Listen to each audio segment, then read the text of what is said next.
Dipotong, apa itu Kak? Bukti potong itu dokumen yang diberikan oleh perusahaan sebagai bukti pemotongan pajak. Emang dari bukti potong itu kita bisa tahu jumlah penghasilan dan jumlah pajak yang dipotong kita Kak?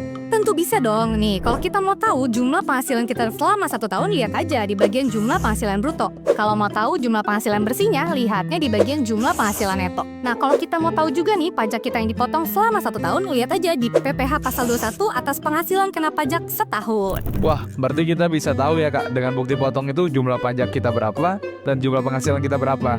Betul, jadi sekarang kita udah nggak bingung kan angka-angka mana aja yang perlu diperhatikan dalam lapor SPT tahunan? Yuk, lapor SPT hari ini. BTW, boleh bagi link nggak Kak? Link baju, Mas. Jenengan lanang loh, Mas. Maaf Kak, bukan maksudnya link lapor SPT tahunan. Oh, ngodong, Mang. Di djponline.pajak.id. Catat ya. Oke, catat.